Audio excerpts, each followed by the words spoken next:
Get our music started. Hello, April Watson from Tampa, first in the chat. I think you were first in the chat last time. You often are, so thank you so much. We really do appreciate your continued viewership. We're going to get this party started. I'm super excited for week 29 of What Did Prince Do This Week?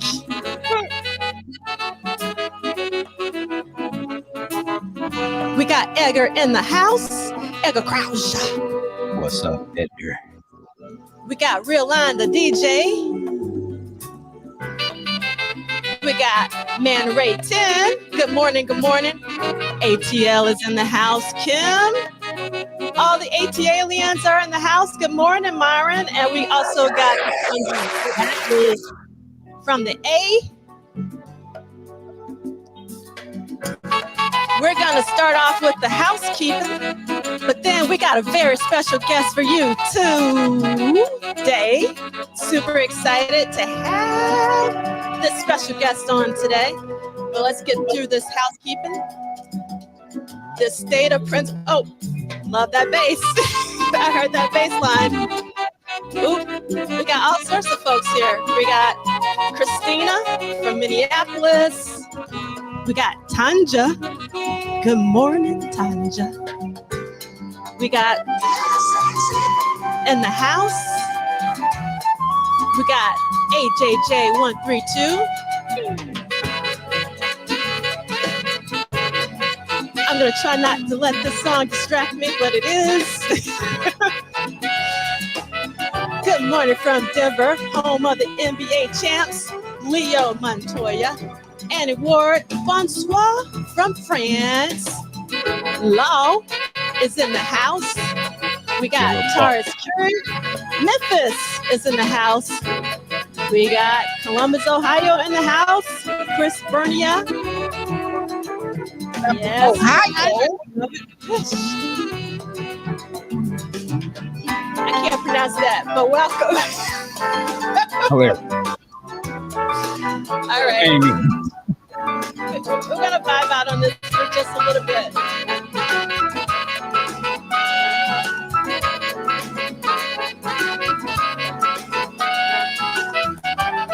Ooh. Shout out to Kareem. Just bought the book. That's what's up. And it's going to catch up. That's what we love to hear. And we are so excited. And we can get started because JD Washington is in the house. Yay. Yes, we got vibes. We got vibes. I'm so happy you're loving the music. You know, you should know what we're playing, Melvin. We're playing Eric Leeds from Things Left Unsaid. Right there, if I can. There you go.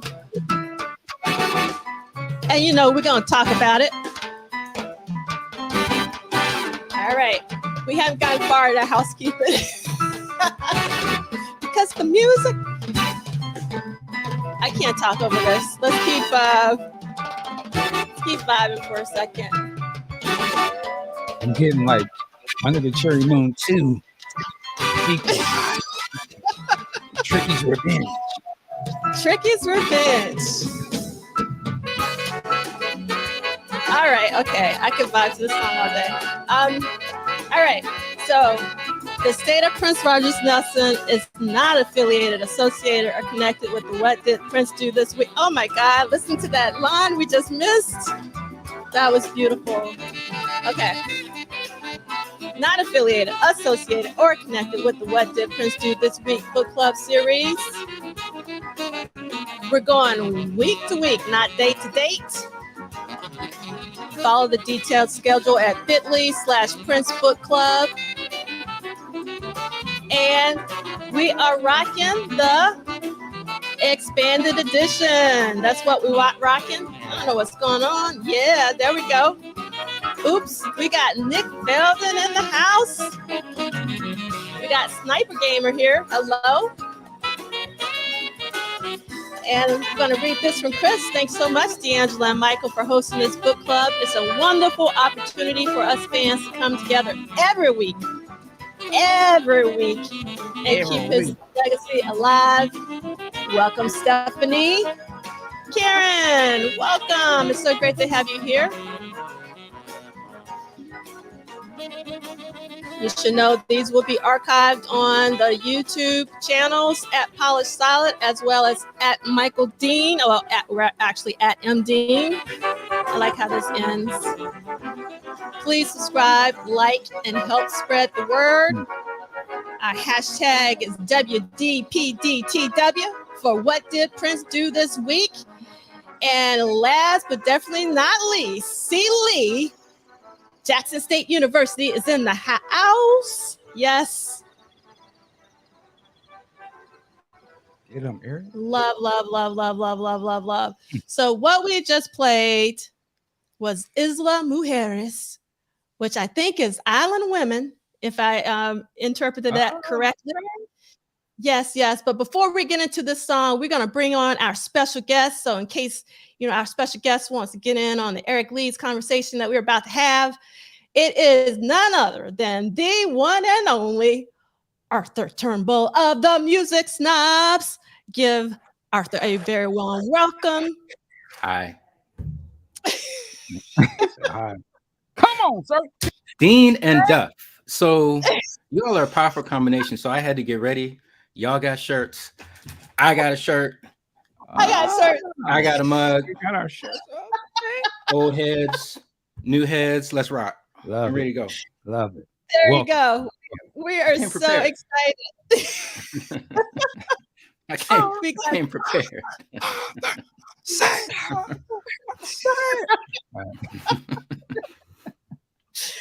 Yes, we are so excited, Arthur, to have you here. I've been waiting all year to get you on here, and I'm so happy that you came today because we're going to be talking about Purple Rain, and I know you're one of the few people that actually love it.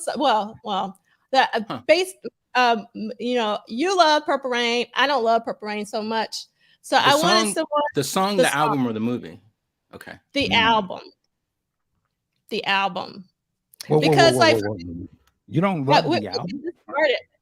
No, only part of the album that I like is the strings at the very, very end. That's when when I want to listen to Purple Rain, I don't start at the song, the movie, or the album. We're on the song, right? Okay. The album. All right. The song on the album. The song on the album.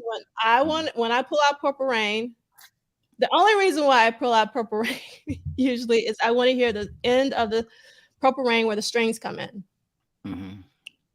See, we got Tanja. Not even When Doves Cry or.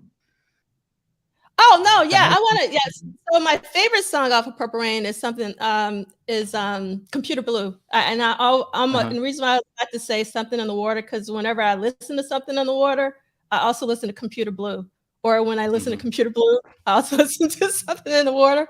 Mm-hmm. They're my diptych, and I love the album Purple Rain, but it's just the song Purple Rain, and. The only part of the song of Purple Rain that I love is at the end with strings. Yeah. Just so we are absolutely clear, because do you say you don't like the song? That's what I'm saying. I don't like the song. That's what I'm saying. The song of the album. Because I thought he was saying like the song in the movie or the song on the album. I don't like the song on the album, or I just don't like the song in the album or the movie. It doesn't matter. I just don't like the song, but I only like the strings at the end. All right, let's ladies and gentlemen, let's call off the protest and the riot. It's clear there. Yeah. He was ready. Wait a minute. I mean, the thing about it, you're not supposed to like everything. And I think that's where a lot of us, fandom in general, but Prince fandom, and yes, I'm going to say we collectively and speak for the entire conclave of this, but I'm saying, I think that collectively, when we get into the debates, which we love to do. We get into the conversations and the deep dives and such like that. We kind of get into a mindset of that we're supposed to like everything, and that when something that we like isn't liked by the other person, we have a problem just beyond, oh man, that's my jam. That's not your jam. Oh, I don't know what you're talking about. You crazy. Then it gets into, you just mad because I don't want to live in the past, or I wasn't, and then, the problem of gatekeeping, and I was there and you weren't, and I'm better because. Purple Rain is one of those songs for Prince specifically, but I feel for an artist that unfairly defines them. And Purple Rain, the concept being album, song, tour, has engulfed what the overall population, the global population, associate with Prince. And I think ultimately that's unfair to him. Some artists aren't able to escape that. They're not able to escape, going on stage 10, 15, 20 years if they're lucky, getting on stage, and, ticket holders are mad because, Prince is not in the purple coat and the ruffled shirt, right, with the hair swept back on one side. Right. So I'm good that you don't like the song in that way. I mean, you're not supposed to like everything. Yeah, I want to be clear. I didn't like the song in real time. Yeah. It's not like I kind of agree with you. I didn't like it, but I didn't understand why was it like such a.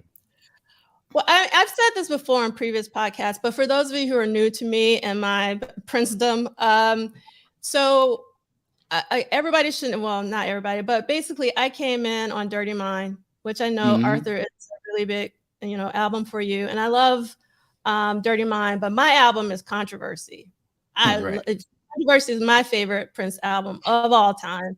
Right. And for me, Dirty Mind, Controversy, even 1999, even though he was veering towards pop, particularly with Little Red Corvette, for me was experimental Prince. And there's still experimental Prince on Purple Rain, like with Darling Nikki in particular, which we're going to talk about next week. But just when the album Purple Rain came out, and I listened to it in real time, so I was 13, 13, 14, or 14, probably 14 by this time. I was like, oh my God, Prince is pop. Like, when did this happen? like pop, like pop. And I was like, oh my God, like, I don't like this, and I thought he was going to go down the commercial route. I thought he was going to create Purple Rain too. And I was an unhappy 14-year-old because I thought, I'm the rude boy, Prince. That's who I love. So when I heard Purple Rain, the song, I was like, it's not experimental. It's not weird. It's, that's basically why I was sort of anti-Purple Rain. But then over the years, and I never grew to like it. Unlike, we talked about this, I think last week or the week before last, actually, I now love Baby I'm a Star. But it took, almost 30 years. And the thing with, even with Baby I'm a Star, I thought it was too pop. I was like, this is too pop. And then, we've been talking about James Brown. It was too James Brown. And I didn't think that it should be mimicking or duplicating people because he was original, he did things other people didn't do. Like, why is he doing James Brown? James Brown was still alive. I knew who James Brown was. I listened to James Brown. He couldn't be James Brown. Why are you doing James Brown? Why can't you just do yourself? That's one of the huge reasons why I never liked Baby I'm a Star in real time. Right. Because he doubled down on James Brown. So, yeah, that's well, full disclosure. When Purple Rain comes on in the concert, that's my restroom break song. Exactly. That's my sit down song because I've been standing for the past 2.5 hours. I feel that it's the most overplayed song ever for Prince. And when I listen to Purple Rain, I listen to it all the way through and stop, and When Doves Cry, and then move on to something else. So I get what you're saying. I get your points. And I mean, I'm probably, talking to the choir at this point, but the album, specifically the song, that's Prince closing the deal. That's the close the deal song, right? The guy, he's 25, he's doing 25-year-old stuff, arguably at like a really high level, right? And he's come off the most successful tour of 1983, coming off of the Triple Threat tour. He's got Stevie Nicks calling him. He's got John Cougar Mellencamp stopping his own concert to play Little Corvette. He's got MTV playing him. He's got Rolling Stone putting him on their cover. The years and years of so-called rock critics, real gatekeepers, have been putting him in their magazines on their covers.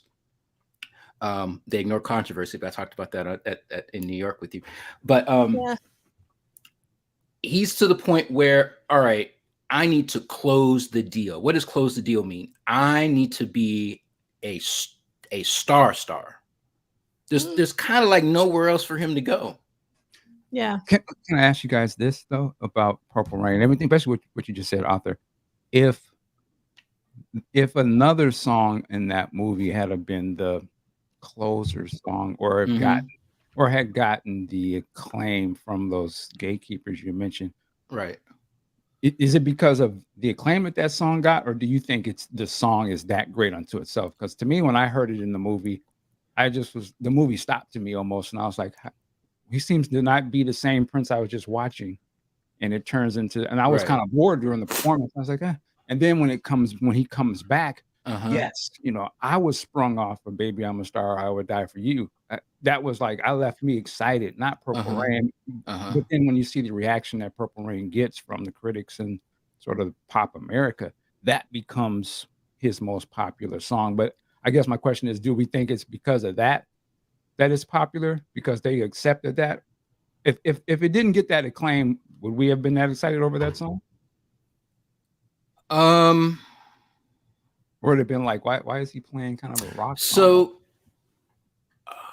I understand what you're asking, and I think there are two answers for it. Because I think so put it this way. The answer to your question is yes. I think it is because it was widely accepted. It was anthemic. It was released in a time where rock anthemic songs were very well received. Now, so my dates are kind of funky, but I think Purple Rain, the album, was released June 20th something, 1984. Purple Rain, the movie, was released about a month later, July 26th, right? So ask yourself that question within the 30-day span when we just had an album, right, and we didn't have a movie. Would we have a Purple Rain conversation today in that way? Maybe not. Would Purple Rain, the song, be on the album as the closer, as the album title? I don't think so. I don't think we would be having the same conversation, to be honest. Right. The movie amplifies the album. Yep. And the movie defines is probably a strong word for it, but the movie informs people's opinions and acceptance of the music that's on the album.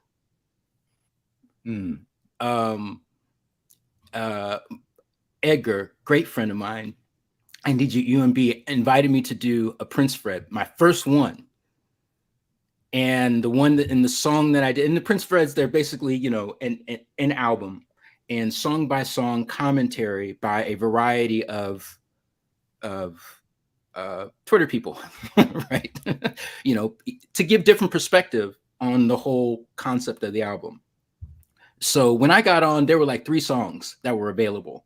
It was Take Me With You, Baby I'm a Star, and one other that I just can't remember. And I said, well, let me do Take Me With You. I could make something of it, you know. And as I was thinking about it, I'm actually getting to a point. And as I was thinking about it, I realized that if you took Take Me With You within the 30-day span of the album being released before the film gets released, Take Me With You is kind of a bizarre song to be put on a Prince album when, even if you weren't a fan, even if you just heard of Prince, the only thing you'd really know, at least the only thing you'd really know would be like Little Red Corvette, maybe 1999. And I say that because, first of all, I'm saying that from the pop rock MTV crowd, because that's the video that you saw on the screen, you know. Right. And you would have heard When Doves Cry, and as revolutionary a song as that is, it still fit within the Prince quirky, weird mode that D'Angelo you like, and I like, right? Let's Go Crazy kind of makes sense too, because it's rock and roll. In other words, it fits. But when you get to Take Me With You, this is something different.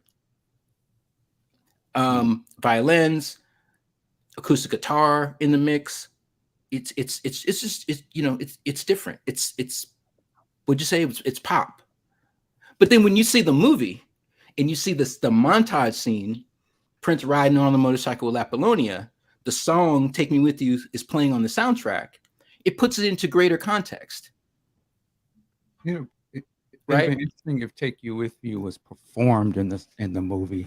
In the same way, it would have been interesting if When Doves Cry was actually. There you go. The only 2 songs that weren't performed in the film, right? So the wider point that I'm making, to bring it back to Mike, your question is, if you take the movie out of it and evaluate Purple Rain as an album, I feel that not only do our answers change, but our conversations change about the album. Yes. So early in the chat, up at the top, people are saying, "Oh, you said you didn't like the album Purple Rain," but when Arthur said the album, the song, and the movie, I always put the song and the album together. Like, the song is on the album, so that's the reason why I was saying that I don't like the song. Right. That's on the album, and meaning that I don't like the song. And then just someone keeps asking if I like Parade. I love Parade. Parade is one of my favorite Prince albums because he was experimental. Right. He was doing something that people did not expect him to do. However, I've said this before, I did not like the Parade tour. Love the album.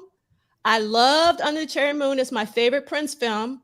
But I did not like the Parade tour because Prince did not pick up an instrument. Yeah. Why would I go see Prince live and one of the greatest musicians on earth, and he doesn't pick up an instrument? I didn't like that. He was the instrument. No. So I love Parade because it was experimental Prince, right? So yeah. Oh, and we got some good mornings in here, and then we're gonna go back because we're already jump-starting our conversation. We're gonna go back. Can you go to Law's comment just real quick? I think that's kind of interesting. That regardless of varied opinion, if it wasn't for Purple Rain, we wouldn't be talking about Prince the way we have for the last 30 years, though unknowingly overplayed, it has a place. And that's, I just think, if that's true, almost kind of sad, like, should we be allowing sort of the popular opinion to influence our perception or appreciation of this art? Like, I would hope we still would have been talking about Purple Rain. I hope. There'll be, do I still talk about Zapp or some of these other groups that didn't have superstardom appeal? Yeah, I don't know. That was our, Prince was still our, when I say our, he was our guy. We loved Prince before Purple Rain. Got him to the point where he could make that. So this is a response to Law. I think Prince would still be considered one of the greatest musicians of all time. And then Deja was saying, to me, the movie is what helped the album be so popular. Without the movie, I feel it would have been the same as 1999. I don't think it would have been seen as his career defining album. And Celia is saying, as others have said, the issue is that mainstream media continues to narrow Prince to Purple Rain, forcing folks who know better to push back against Purple Rain, making them look like haters when that's not the case. Yeah. Thank you, Celia. Thank you. Let me read that one more time.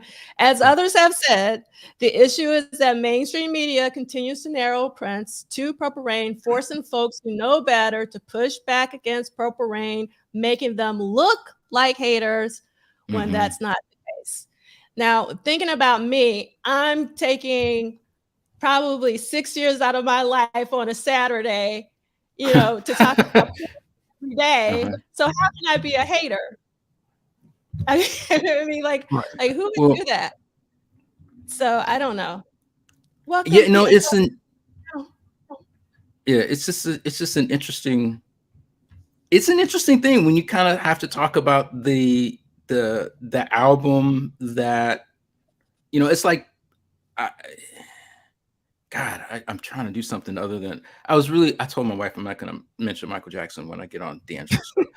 But it's like having to have a conversation about Michael Jackson, and you have to look at Thriller in a different way. Like, what if Thriller didn't do the numbers that it did, which to me is really like, what if Michael Jackson didn't moonwalk? Which shows you the power of Michael Jackson, right? He does like a 3-second dance move on a television show that everybody didn't see, but amplified him and the album to the point where that move always defines him. But all he's got to do is that move. Prince had to make a whole ass movie in order to be able to have that same kind of momentum. But you see what I'm saying though? It's like, what do you when you take the film out of it, when you take the moonwalk out of it, when you take Sgt. Pepper out of it, how does the conversation change about the artist from that time forward? Because do they have another amplifying moment? I don't know. Yeah. I mean, like, we could probably poll all the people that are joining us today on, is the Gold Experience better than Purple Rain? Is Sign of Times better than Purple Rain? Is, Musicology better than Purple Rain, or something like that? And you would have, I believe, you'd have a reasonable amount of people that would say, yes, it is. But all the albums that I mentioned came after Purple Rain. So how do you, you know what I mean? How do you? He would have been defined by 1999, which got him to Purple Rain. And I think When Doves Cry was a hit before that movie came out, and it still would have been a hit. But the album had to go critical mass at some level, right? Sure. Yeah, I can see both sides. I think he would still be very popular. I just think it would have been something else. That would have been something else, right? Like, what if Controversy was the career-defining album? It'd be a different conversation, much different trajectory. As long as, in my opinion, as long as Prince kept being Prince, the artist that he was, and changing, that would have happened regardless of that movie. It would have just been something else. I think it may have been a performance of one of the songs off the album that was seen by people on awards or something. But I think the momentum was already, the pop critics was already on his nuts before Purple Rain came out. Exactly. Right. Now, in response to D'Angelo's, not a question, and definitely not a question for Arthur, the tour that I didn't like actually was Purple Rain, which is kind of weird because it was so geeked out for that tour. But he played the album. And I'm thinking, mind you, I'm 13, I'm out late, I'm excited, you know what I'm saying? But I'm like low key salty because I wanted to go to a Prince show. I didn't want to go to Purple Rain live necessarily. But I kind of feel that was formulaic. I kind of feel that, looking back on it, kind of feel like that was part of closing the deal, the overall deal of, I need to cement this moment, because if I do cement this moment, this is Prince talking, if I do cement this moment, I can do all these other things I want to do. And I don't think he was wrong. from a game plan standpoint. So let me clarify what you're saying. So are you saying that you didn't like the Purple Rain tour because he didn't veer from the song structures, or he only played Purple Rain songs? Like, can you say a little bit more? Give us some context of what you mean by. Yeah. I was disappointed. Let's say that I was disappointed that he played the movie. He played the movie nearly in order. And I kind of felt like, well, I've seen the movie 3 times. I'm good. And probably everybody in the Cow Palace has seen the movie at least once. You know what I mean? I felt like, I mean, like, you know how, yeah, you know, I mean, I guess, I remember an article that I read. It was an article about Outkast, and it was after they had released, not Aquemini, but Stankonia. It's after they released Stankonia, and it was an article about Outkast, and a part of it focused on their response to seeing so many non-Black people in the show, in the crowd, who didn't really know their music beyond like Miss Jackson and So Fresh, So Clean. And they kind of felt, I can't remember if it was Big Boy or Andre who had given the quote, you know, but it was kind of like a little foreign. It was almost like y'all showing up because we hot now, and you're flooding out, like your seat is being, you know, you're taking the seat of, you know, Southern Playalistic head that has been with us for all this time, you know. And so it's kind of an adjustment that we have to make, recognizing that now we've got a much larger audience that we have to cater to. So we need to put songs in our set that these people are familiar with, at the expense of doing deeper cuts that our core fan base is familiar with. And I kind of felt like that with the Purple Rain tour. Now this is me decades later, you know, fitting myself into, you know, my 14-year-old mindset. So I'm probably giving myself a little more credit than actually the point, you know what I mean? But I still stand by the central point. And, you know, I remember there, it was cool to see it live, but it was like he was playing the album. Right. So Karen in the chat saying the tour was not a Prince production. The tour was to promote the movie. Do you agree with that? I wholeheartedly agree with that. And then JD is asking, did your PR tour disappointment grow as you saw Prince's later tours, which had evolved way beyond the albums they promoted? No, it didn't grow. It actually kind of, stayed. Like I have the Prince and the Revolution live, you know, set. It's still in plastic. I haven't watched it, and that's not like out of protest or anything like that. But it's just not my favorite show. You know, it's just when that was originally released back in the day on VHS tape. Did you play it then? Oh hell yeah, Betamax. How about that? Yeah, I was all over it. I was all over it. So, you know, at the risk of sounding, you know, kind of hypocritical, because we're kind of analyzing this really stronger than we really should. But I think that D'Angelo, you're let's call it an aversion to the song, like, you know, and my aversion to the tour, like, it's great, you know, it's great to be here, but It's great to hear here, but it'd been nice to hear Controversy. It's great to be here, but it'd been really cool to hear Uptown. Actually, I didn't really mind that. I didn't mind that because like what I didn't like about the tour were what I call the dead spots, like the whole God conversation. Like sometimes like when I'm at a show, I don't like to come down. And you know what I mean? Like just my energy level, and like you come down several times during, and also it was really dark. You couldn't see.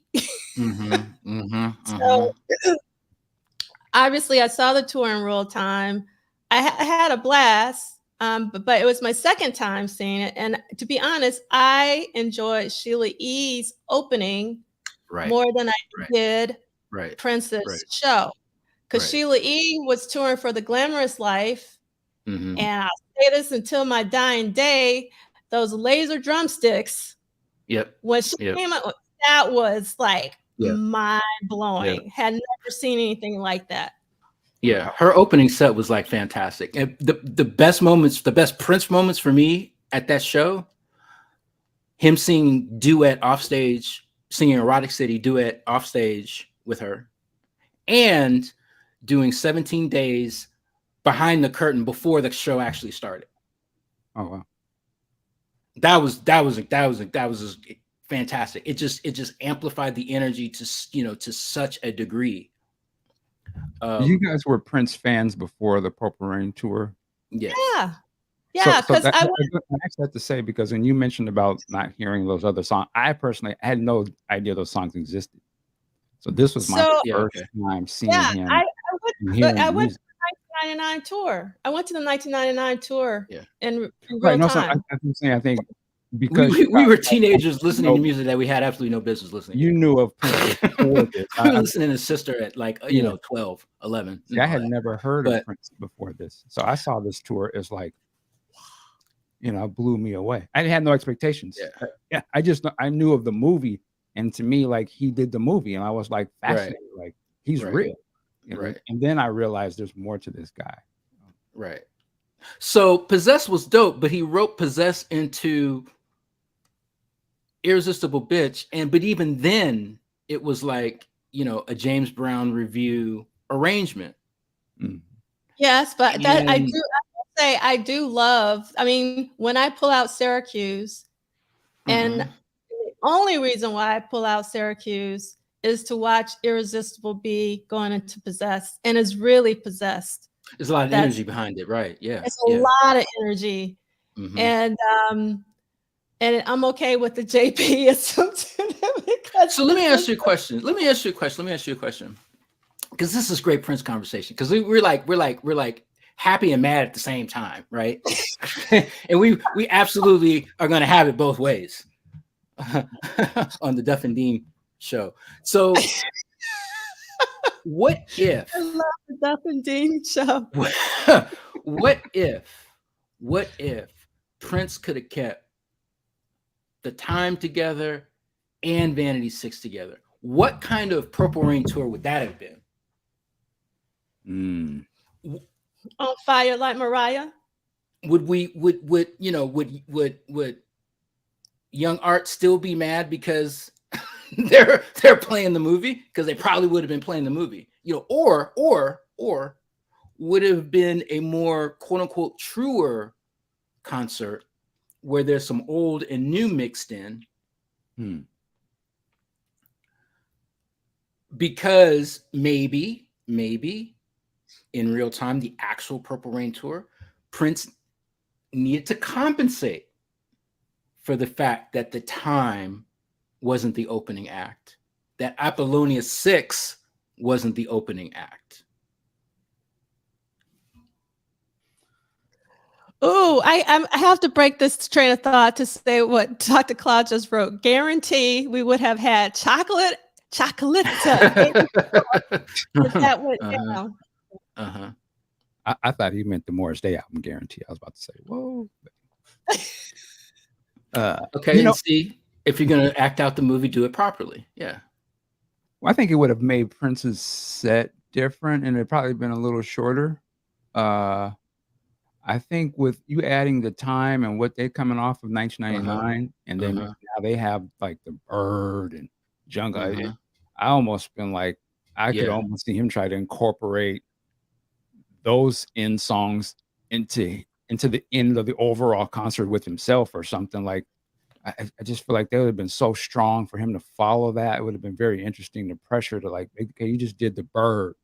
And they damn near stole the movie. I could see them stealing the tours, particularly if they start interacting and doing some of these skits or lines from the movie that would probably be so popular, and they were doing it live in person, like the Password, any of those types of things. I think they would have been almost a little, not too big, but that would have been tough to see how he would have reacted to that. I could see them having a grand finale where it sort of transitions. You see them, and maybe they come back later. Right. And it's like, I'm not going after the Bird. So let me put that at the end too. And then it immediately goes right into my song, Baby, I'm a Star. And you know what I mean? Like maybe they play it like the movie. And and even during the tour, when he plays Baby, I'm a Star, Jerome comes out. It's basically the 1985 Grammy performance. What you see, that was the Purple Rain show. That, you know what I mean? He just took it right out of the set. And he was able to keep the bands together.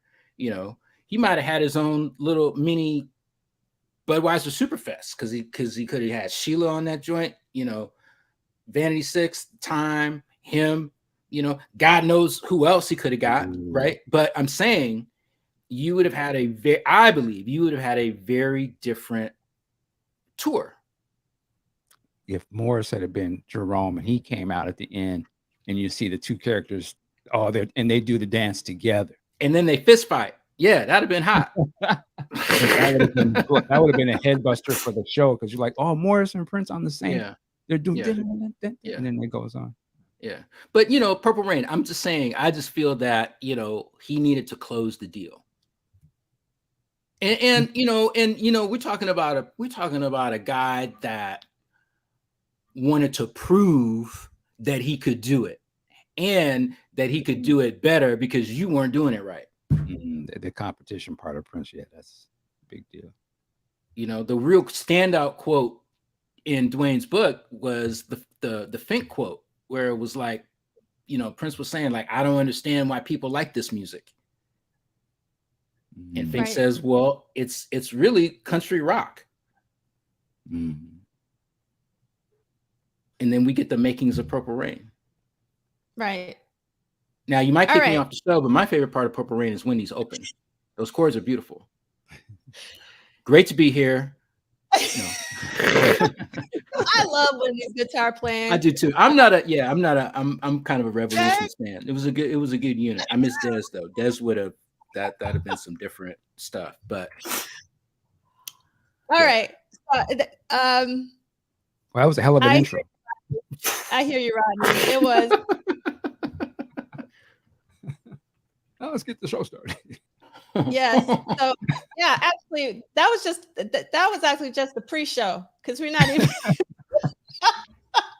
All right. Lord. So right. That was a sound check. That was the invite-only sound check. Yes. I love the conversation though, but we cannot start without doing our weekly breakdown of what we just listened to 5 years ago, which is fine. I'm okay with it. From Eric Leeds. So it was composed by this guy named Santi Vega. And what's really interesting, if you like the song, Santi Vega actually re-recorded this song years later. And it just doesn't sound the same. So I would check that out. I need to add that actually to the accompanying list. I didn't do that. And then Eric is on tenor and baritone saxophone, as well as flute. We got David Budway on piano. We got Gil Goldstein on the accordion, synthesizers, and Rhodes piano. We got Chuck Loeb on guitar. Alfonso Johnson. We got to do a deep dive on him on bass, because he was incredible. And we got Alejandro Acuna on drums, timbales, congas, percussion. Charlie Sepulveda on trumpet and flugelhorn. Brian Lynch on trumpet and flugelhorn. Conrad Herwig on trombone. Richard Martinez on additional synthesizers, which I wrote twice for some reason. All right. Yes. So we got some Chuck Loeb fans in the house. Go ahead, Arthur. So Brian Lynch on trumpet and flugelhorn, he did a lot of work with Prince over the years. He plays on like 10 songs on Emancipation. I'm not sure if he was ever part of the Hornheads or the MPG horns, but he may have done some live days with Prince too. But Brian is somewhat a staple, and a veteran of Eddie Palmieri's group. Nice guy, serious player. And actually, this past week, I re-listened to Michael Dean's two-parter with Eric Leeds, and Eric Leeds actually said that Eddie Palmieri is his favorite artist, was living artist when Michael Dean did the interview with him. So that makes a lot of sense. Yep. So, all right, we're gonna push this can down the road. So week 29, what did Prince do this week? Again, according to Duane's book, nothing really happened. And so we're going to talk about why. And I'm going to give my disclaimer. I don't believe it, but maybe he's thinking and all that. So we're going to start our reading. And we're going to turn to page 104, everybody. So we can continue to talk about Purple Rain, even though we already got the party started. And I think, Michael Dean, if you don't mind reading the first paragraph, and then I'm going to have Arthur read the second paragraph. If you have your book on you, Arthur? Yes, I do. And the second paragraph, can you start reading where it says Des Dickerson? So, Michael Dean, take us away on page 104. All right. Are we starting at summer 1983? Is that what you're talking about? Yeah. Got it. All right. So Purple Rain, writing and rehearsal, the warehouse, St. Louis Park, Minnesota, producer Prince, artist Prince and Revolution, engineer unknown. Question: was Purple Rain written in 1979? Answer: this is yet another fiction-based melodrama. This man's doing the voices. Okay. I wasn't ready for the voice. Go ahead. Go ahead. Prince was aiming at a different direction than he ever had before. Epic guitar-based rock music. Given the crossover that began with the success of Little Red Corvette and a couple of others off the previous album, it had finally begun to deliver him a large white audience, or if not large, at least a growing white audience, detailed Alan Leeds. And it was only logical to not want to ignore that new audience when you make your next record. And certainly the economics of the film industry do not allow for an R&B movie. The expense of film and the need to recoup dictates that you have as wide an appeal as possible. And it just makes sense that he went into it saying, I've got to make some pop music because it's going to be in a movie. Close the deal. Rumors of the origin of the title track to Purple Rain have circulated for a long time, but there isn't anyone involved with the creation of the track who traces it back before 1982, 1983. According to those around Prince, the history of the actual track has several influences. Des Dickerson feels that his own rock and roll history had some sway in creating the song. Prince is a great guitarist in his own right, so I don't know if he wouldn't have written that kind of stuff without me around, but I'm glad I had the chance to influence his sound somewhat. So let's stop there for a second. And Arthur, I wanted you to respond to that quote from Des. Yeah. I'm triggered. Go ahead. Are you triggered, really? I mean, I do think that's something. Go ahead. No, so, I mean, thinking that, are we talking about people coming in and saying, hey, I had some influence, I was a part of this, I moved the needle on this? So, this is what this whole part is about. Right. So, one of the best things that Prince did when Dez was in the band was Let Dez Be Dez.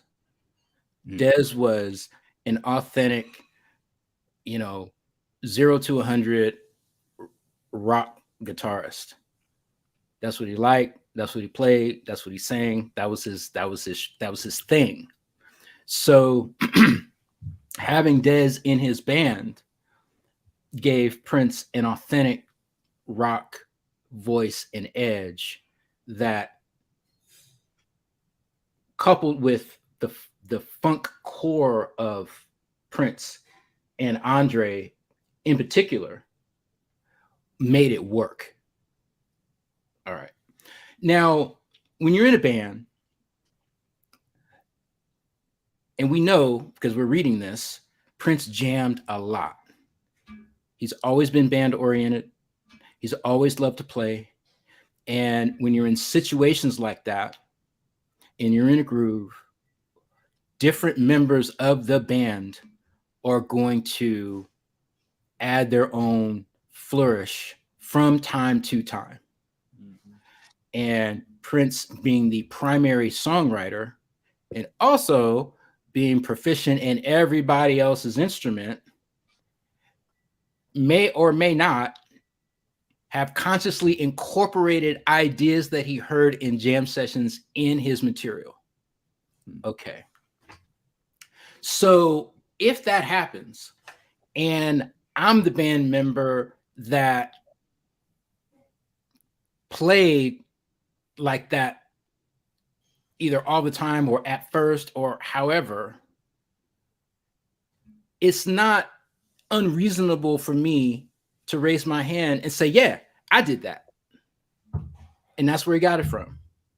So I don't get bent out of shape with quotes like this, or and I think we get down into the part that I'm supposed to read, where Fink is saying, hey, listen, I'm just happy to have been a part to play that lick that he used later in Baby I'm Gonna Start, whatever the hell it was. But so I don't really get bent out of shape about that, because they were in the room. They were in the room. They were playing with them. The stuff was happening. So I'm good. There's always going to be that exchange of ideas when you get a group of people together and they're seasoned. All right. Good. Okay. So you're going to start reading where it says Fink at the bottom of 1 and 4, and you read until you get tired, and you can also comment along the way if you want. Okay. And Michael and I might stop you if we feel the spirit to talk. All right.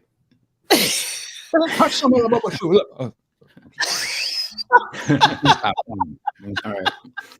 Fink explains how he believes the influence should be shared based on a conversation that he had with Prince while on the 1999 tour in 1982 and 1983.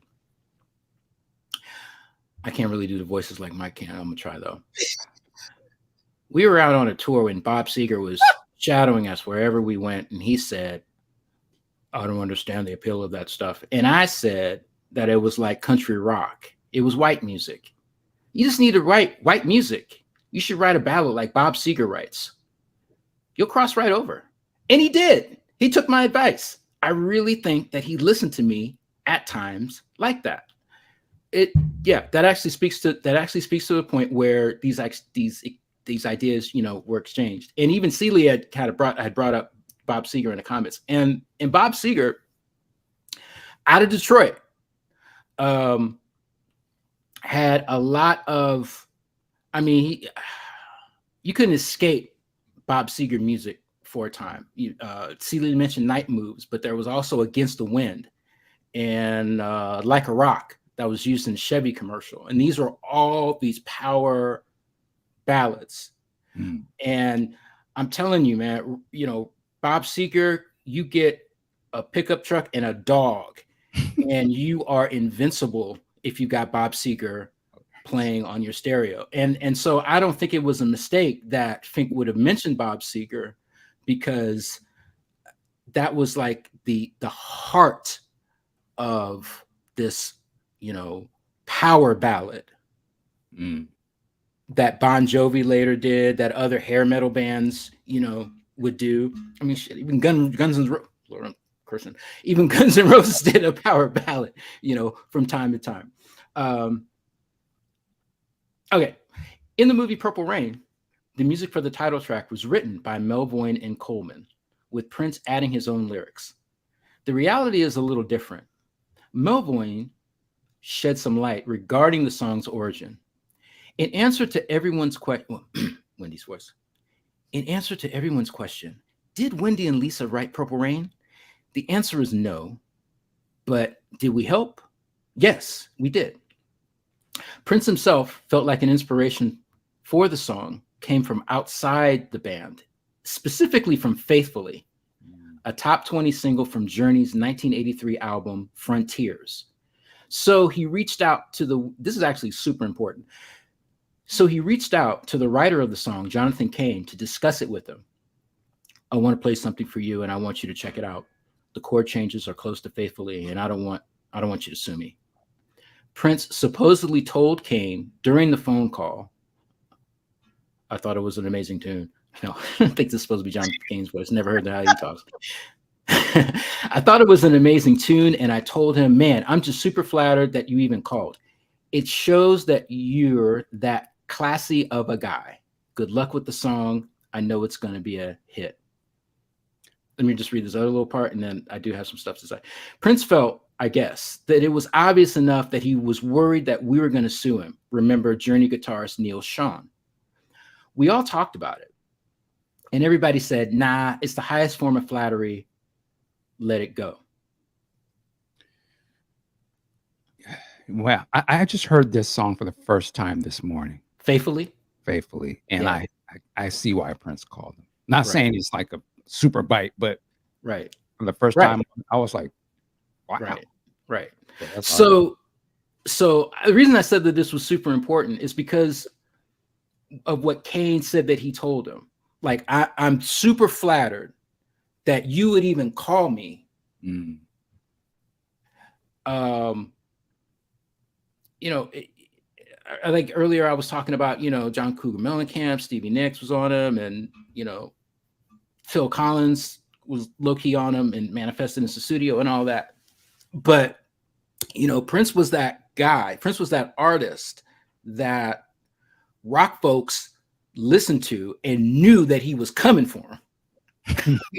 So when you're in that kind of position, you have respect for that artist that's coming for you.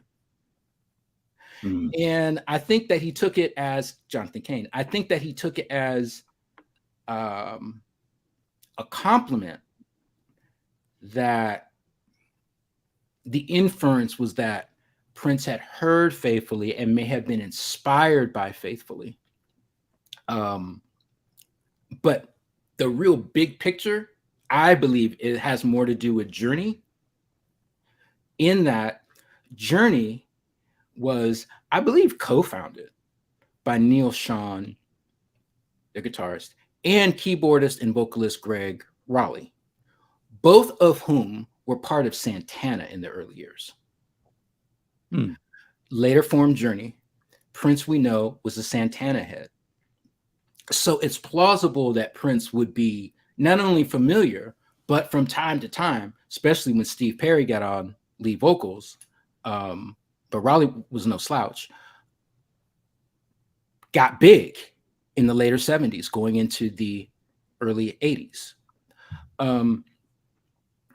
I do think that Prince's own pushback about Bob Seger is valid, because I don't think, what was the thing where I think U2 won the Grammy and Prince was like, I mean, okay, I can do that, but they can't do Housequake.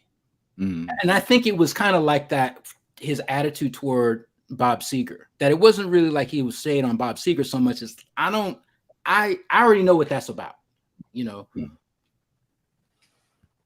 Journey, that might be a little bit interesting. And am I suggesting that Prince was a Journey fan? No. But am I suggesting that Prince followed and listened to a lot of stuff and Journey piqued his ear because of the association with Santana? Yeah.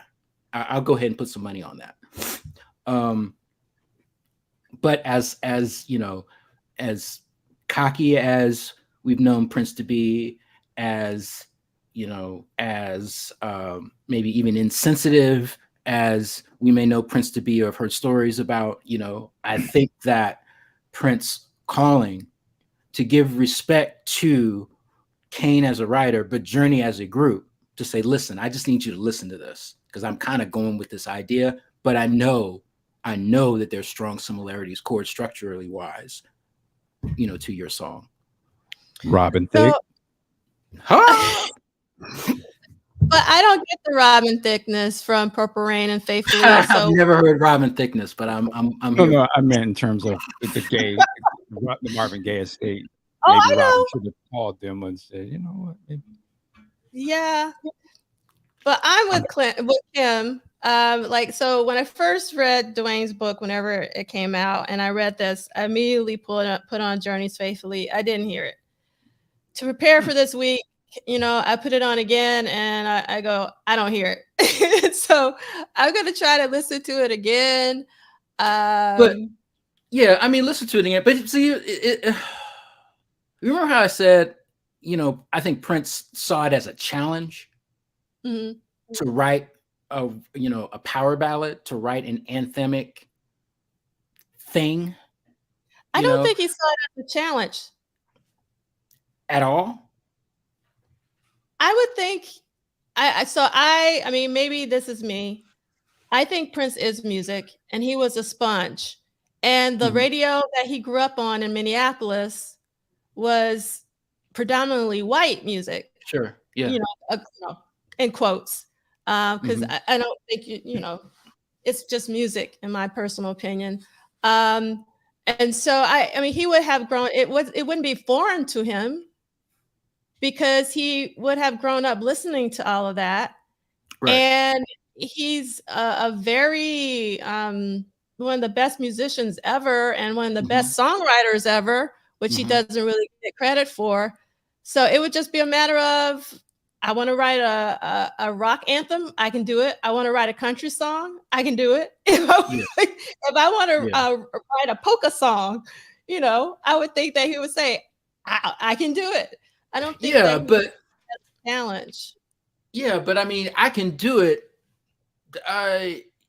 Out of thin air, or would he kind of think through or listen to some songs that fit that mold and definition and see where he found a template? Like, okay, I can kind of like, let me kind of incorporate. Because like, I mean, hey, it ain't like that. I'm not saying that dude had, you know, Bob Seger records, but if he's in Minneapolis listening to radio, he can't escape Bob Seger. I think it seeps through him. Much less Journey, but I'm saying, especially in Minnesota, you're not escaping Bob Seger. That's the point I'm trying to make. You're not escaping it. He grew up on that. It's just like growing up on P-Funk. I'm sure he grew up with P-Funk and everything else that was going on, you know, and James Brown and everything on the radio in Minneapolis. Because Christina says, and I think Christina's in Minneapolis, Minnesota at least, KQRS played a lot of Bob Seger and Journey. And Pine Hill is saying the template is what he grew up listening to. And Prince has always been a sponge. A lot of his songs, you can hear other sort of things that he must have heard, or, you know, was a fan of. Hear it through the music. You know, of course, Stevie Wonder, Sly, whether he's specifically trying to like be them, but I think he's influenced by all of this stuff, and it just comes out. Him not acknowledge it sometimes. It's funny, but the fact that he calls them specifically, though, is telling to me. Like, he's saying, like, yo, I know this is on you guys' stuff. So Celia is saying, I don't think that Arthur is using challenge in a negative connotation, but in the spirit of, I like that and I can do that as well. But as a former athlete myself, I might be leaning too much on that. No, yeah. I'm just saying, if he tells Fink, I don't understand why people are into that. That in of itself means that he's familiar with the concept of the rock ballad, and he just doesn't understand the appeal, you know. And then Fink tries to contextualize it for him, and then says, you know, blows the dog whistle. Listen, you'll cross right over. You know, and if Prince is in close the deal mode, he might be like, well, I'll be damned. Okay. How do I, okay, well, where would I, you know what I mean? And so I'm not trying to suggest that, you know, he listened to Faithfully or Like a Rock or something and, you know, started a copycat thing, so much as I am suggesting that he's taking what he's already been exposed to and builds on that. And it just wound up where, I'll be damned, this kind of sounds like Faithfully. Let me reach out and make sure that I don't get sued. Okay, that's what he says to Jonathan Cain. He's like, listen, I'm just calling you because I love Faithfully so much. Or Stevie Nicks, like, listen, hey, Prince, I love Little Red Corvette. I based a song off of it. I need you to hear it. Prince was like, hey, Jonathan, your song is horrible. However, I found some good parts of it, and I'm building a song that's going to kill your song. I think that was more of the motive coming from, you know, Prince in 1983. And I really want to overemphasize the date because, I mean, hey, we've all been 25 on this call, right? I mean, we did 25-year-old stuff, mature and not as mature.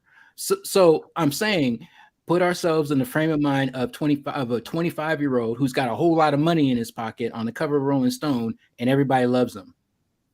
You know, and you're cocky. You know what I mean? You know, you're just going to operate, you know, from a certain place. And so I am saying that him calling Cain had more to do with, straight up, I don't want you to sue me. And, you know, God, it's a great song. I really was inspired to build my song off of that. No, it's more like, hey, you know what? Yeah, your song has some good moments, you know, and I'm telling you it has some good moments because I put it in my thing. I just kind of like came up with that. Does that make sense?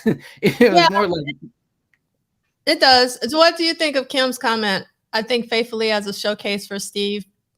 Think of Faithfully as a showcase for Steve Perry's vocals more than Sean's guitar. And Law agrees.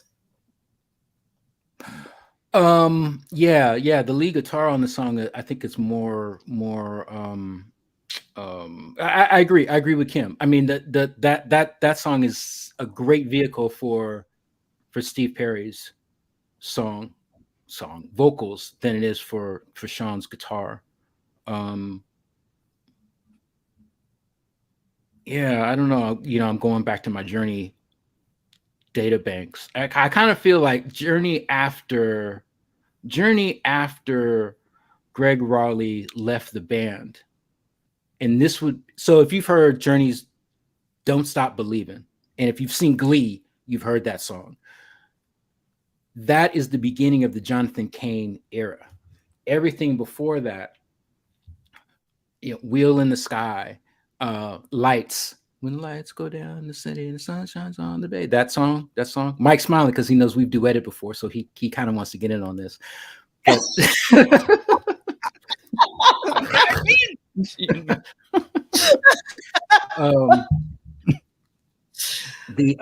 I think the earlier Journey stuff was more of a showcase for Neil Schon, or at least gave more room for Neil Schon to really bring in his guitar than the Cain stuff.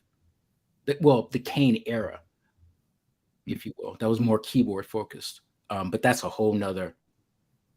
It's okay. We go down rabbit hole. Another, yeah. But we got a lot more to read.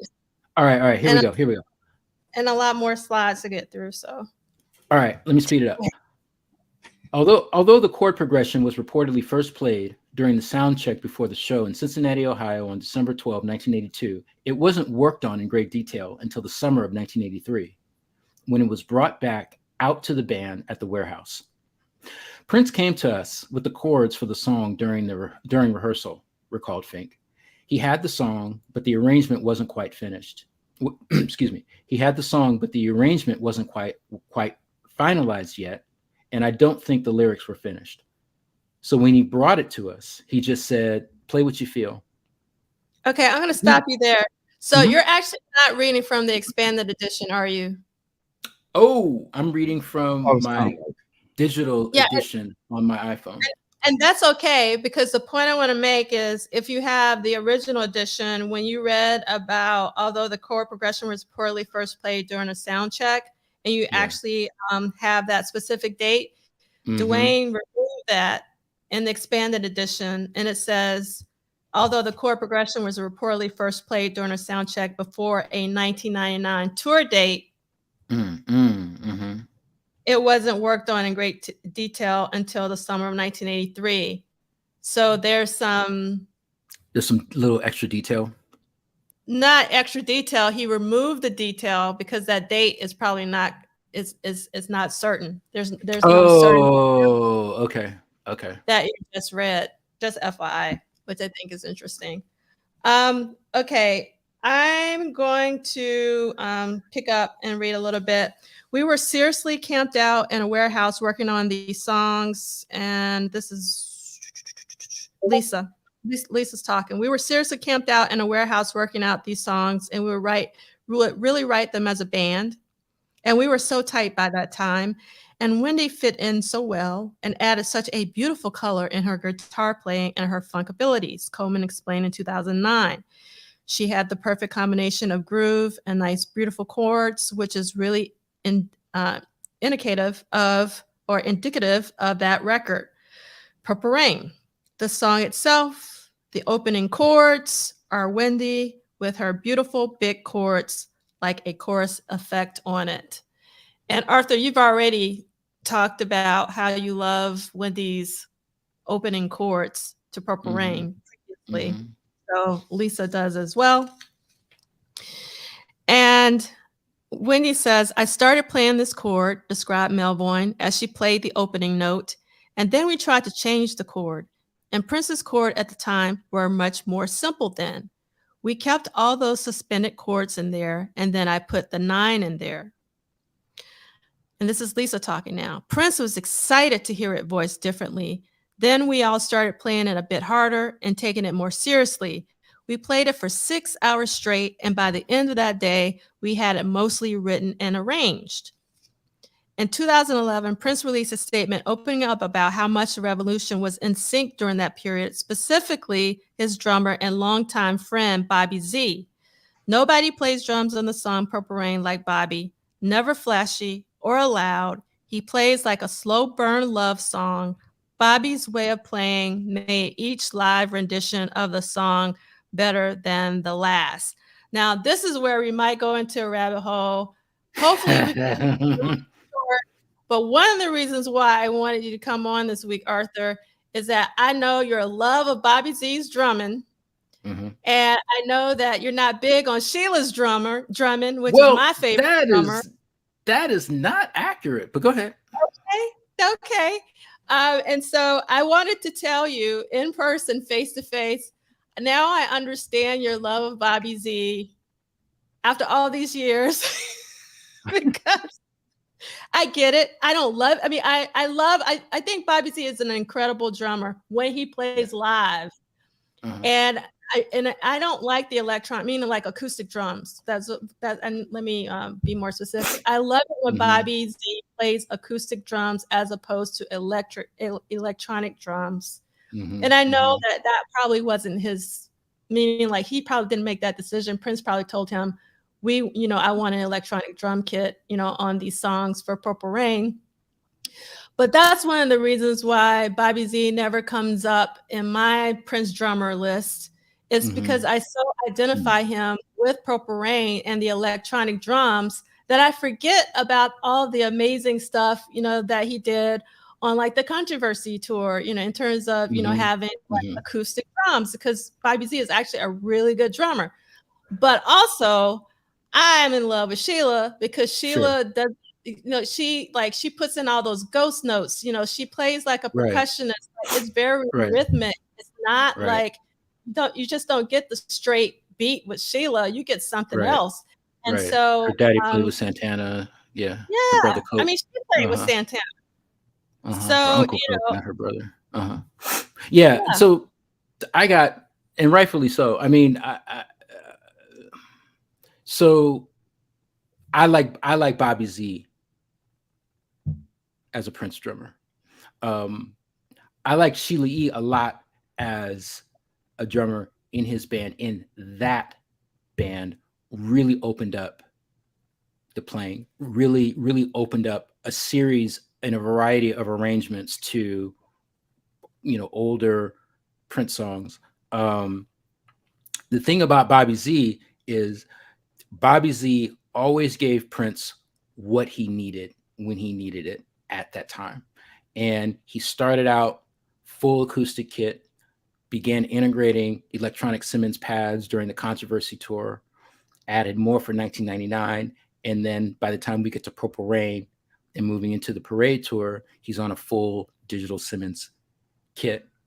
That ain't easy. And I remember I was kind of commenting to that. It was on Twitter, and I was talking about him needing to play drums and trigger a lot of stuff and getting challenged on, but just because he can flip some switches doesn't make him a great drummer. Valid point. But what you can't really say in 100 and however many or 240 characters is everything like I just said. It's like, you're talking about a drummer who had migrated his kit and style of playing, and I have a digital kit and I've got drum heads on the kit that give much more resistance that a live drum head would give you. You hit the thing and there's some, natural response once you hit the stick. Those early Simmons pads, it's like hitting my wood desk. There's no resistance to there. It's not an easy thing, to adapt and then be able to play at a high level. And Bobby's a clock. And that's what he needed. That's what he needed. He needed that. Prince needed that pocket. Prince needed that pocket for those earlier tours. And I love Bobby Z. I feel like he was the Larry Bird of the Prince drummers versus Sheila was a Michael Jordan, a Magic Johnson. You know what I'm saying? Like they were both great, but I feel like one just had the finesse. I think what Law was saying in that feel versus one that could make the shot every time and you could depend on it. And it was always going shoo, shoo, shoo. But the other one had to show too. And had to, I just like, to me, like Morris Day would have been a cold drummer because the records that's Morris playing on the sound of that feel of that. But I can understand why Prince was, no, I want to go with this because I'm trying to be different than the rest of these funk bands. And if I just had another funk drummer, even though the records sort of lean me to that a little bit, I think it makes sense for what he was trying to present to the people. Yeah. But I think it makes a contrast even greater when Sheila comes later to show, okay, now we're going to dive back and give you that feel. And it's going to sound so much different now because I've been doing it this way all this time. Now I'm going, and plus with the other Oakland people on it, it just has a different feel to it. It's a whole different, it's a whole different thing to it. And I think the Parade was kind of leaning toward that, but that was the thing that the Parade tour didn't have was that if Sheila would have been the drummer on the Parade tour, plus what they was already doing, it would have been a sign of the times. But yeah, I mean, hey, is Sheila a better drummer than Bobby Z? Probably. Is Morris Day a better drummer than Bobby Z? Yeah, probably. And Prince even said, Morris watches me like no other drummer would. And that's it. What Law just said. Bobby listened to what Prince wanted. That's it. He gave Prince exactly what he needed when he needed it. And I think there's a lot of value to that, especially when you're on the road. I think there's a lot of value to that. Because, I mean, let's not forget, it wasn't like these people played on a lot of the records. So the real evaluation comes in the live context. Well, let me ask Law this. Let me ask you, do you think Sheila gave Prince what you don't think he didn't? That is exactly what he wanted? Well, I almost feel like that's what he was leaning toward. He really wanted. I think every drummer to a degree did that, and it just depended on what Prince, what version of Prince showed up at that time. I mean, I remember one of the drummers that I really, really love. For years, I didn't really appreciate Michael Bland until I heard John Blackwell.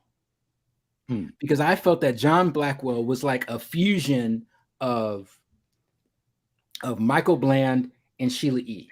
He had that dexterity. He had the dexterity of Sheila E. with the raw power of Michael Bland. And that version of Prince didn't exist in 1985. The version of Prince that existed in 1985 was very 2 and 4. That's what Prince music was. Yeah. Moved 20, 30 years later, it opened up a lot. And he would go from boom, boom, boom, boom, to a whole lot of syncopation, a whole lot of free, a whole lot of improv, But again, I'm talking about in the live context, because it wasn't until later that his live drummers were playing on studio tracks. Michael Bland, John Blackwell. That just wasn't the case. Oh wait, what did Love Sexy 71? Okay, here we go. Yeah. There we go. Stay in the pocket. And that's what Prince needed at that time.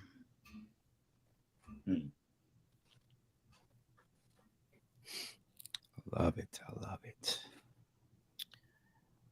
And let's see what Celia's saying. I love Herbie Hancock's story. Miles Davis telling him not to play the song the same way. Never heard that. Thank you. All right, so we're going to get back to our reading.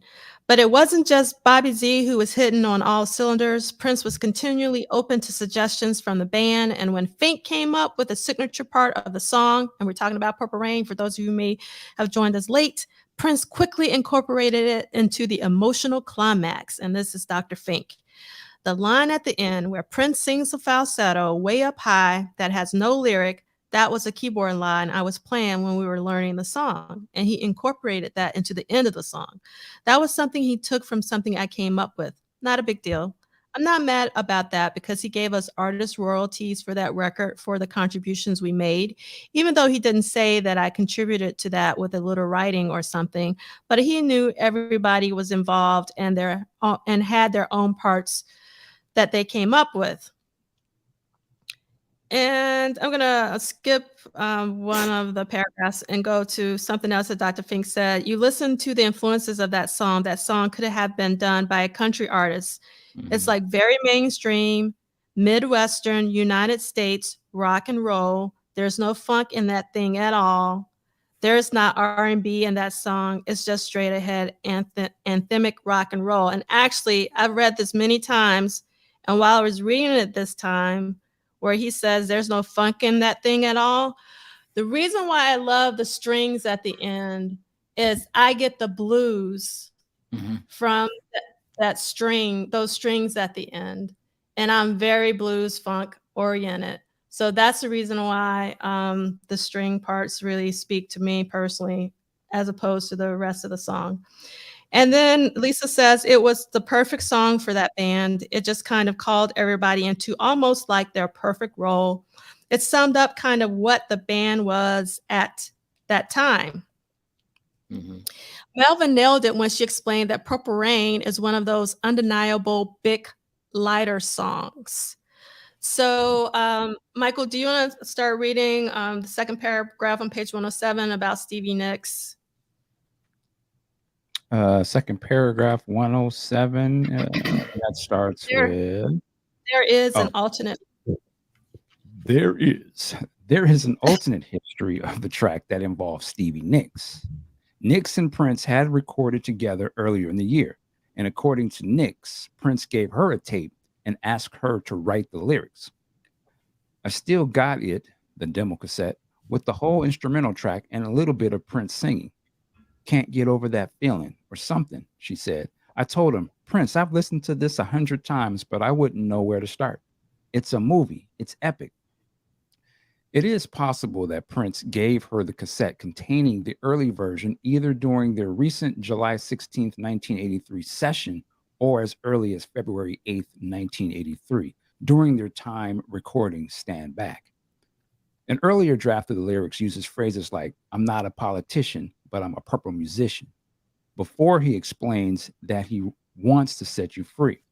Prince also explains that he wants control and demands the driver's seat, and he references the current title of the movie when he sings about wanting what your dreams are made of. I guess the title of the movie was Dreams at the time. Mm-hmm. The song would eventually go through a lyrical rewrite that helped focus it. But even after that was complete, the obvious question has always been, what is the song about? It's a quote. Okay, I'm gonna give you the Prince very disrespectful talking to the press, in my opinion, when he does that. Go and do that. Once my songs are on that record, they are yours to make what you want of them. I don't want to spoil the process by explaining what I think they're about. Prince never talked about what any song was about, reveals Melville. It never came out of his mouth. Ladies and gentlemen, this next song is about my mother or whatever. He never suggested it, never talked that way to a friend. It was all weird parables, and you just took it for what it was. Despite the song's origin or meaning, the reality is that On Purple Rain, arguably Prince's most iconic song, he brought the basic idea to the band, but it wouldn't be the same track without the help of the Revolution. In the credits for that song, every member of the Revolution is recognized as performing on the track. At the end of the day, a song like Purple Rain not only profiles Prince's skills, but should remind the listener that the Revolution was a great band. So, speaking of the credits, so I had to pull out. Yeah, that's Duane. I know you can have lots to say, Arthur. So before we jump into that, I had to pull out my copy of Purple Rain, and I looked at the credit, and like what really I went like, why would he write? Why would Duane put in here in the credits for the song? Every member of the Revolution is recognized as performing on the track, because I didn't remember a track by track breakdown of the songs on Purple Rain. And when I pulled it back out, they get credit for all the songs, because if you read the credits, it just says produced, arranged, composed, and performed by Prince and the Revolution. And then it says Lisa Coleman, keyboards and voice, Wendy, guitar and voice, Bobby Z, percussion, Brown Mark, bass and voice. I find it interesting that Bobby Z is listed for percussion and not for drums. That's just me. Matt Fink, keyboard and voice. And then, so they get all that credit essentially for the entire record. And then it goes down and break down that, and I'm going to, the beautiful ones, When Doves Cry and Darling Nikki, produced, arranged, composed, and performed by Prince. Let's Go Crazy and Computer Blue were recorded at the Warehouse in the summer of '83 by David Leonard and Susan Rogers. Take Me With You, The Beautiful Ones, When Doves Cry were recorded at Sunset Sound by Peggy Mack and David Leonard. All overdubs as well. I Would Die For You, Baby I'm a Star. Purple Rain recorded live at First Avenue the summer of '83 by David Rifkin, David Leonard, and Record Plant, New York. And Strings on Take Me With You, Baby I'm a Star, Purple Rain by David Coleman, Lisa's brother, cello. And that's David Coleman, Novi Navag, violin and viola. Susie Kadamaya, I can't say her name probably, right? Cello, arranged by Lisa. So the string arrangements were arranged by Lisa and Prince, conducted by Lisa and Wendy. Darling Nikki was recorded at a place very close to where you live, originally mastered by Bernie Grumman. So and Duane watches these. So, I mean, the point I'm trying to make is that when I was reading this, I don't know, it just made me stop, like, why for the song, it just says in the credits for the song, every member of the Revolution is recognized as performing on the track, when essentially they're basically giving credit the way that I interpret that as getting, credit for all the songs, even though there's some caveats there when you go ahead and read it. But I probably your concentration, Arthur, when you were responding to Michael reading this paragraph. So what did you have to say about, Prince not wanting to talk about what his songs mean and all that?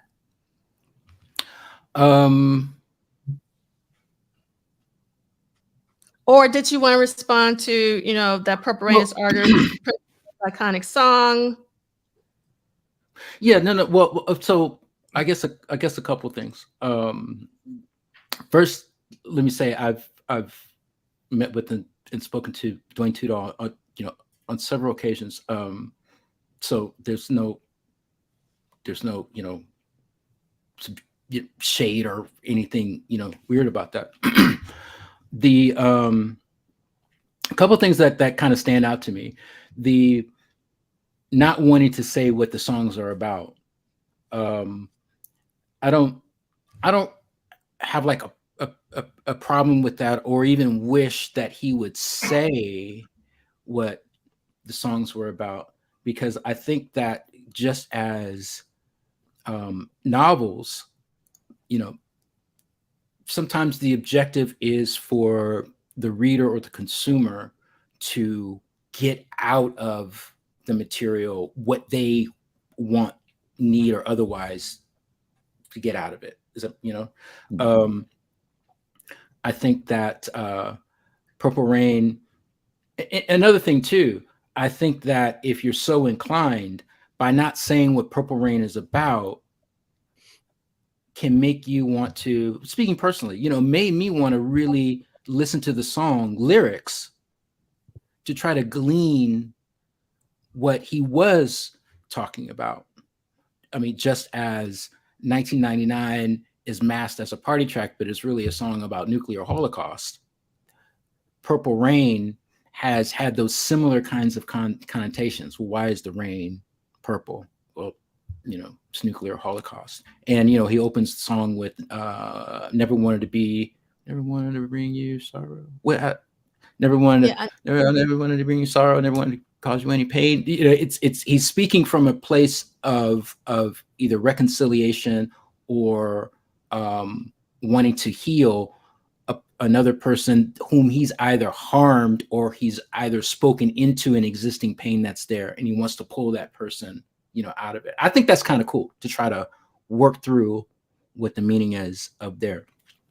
The couple things that I guess disagree with is, I mean, the revolution is credited on Purple Rain because that literally is a live recording at its base. That was later, later may have had some, some overdubs to it. I lost the page that I was on, but I mean, it's like,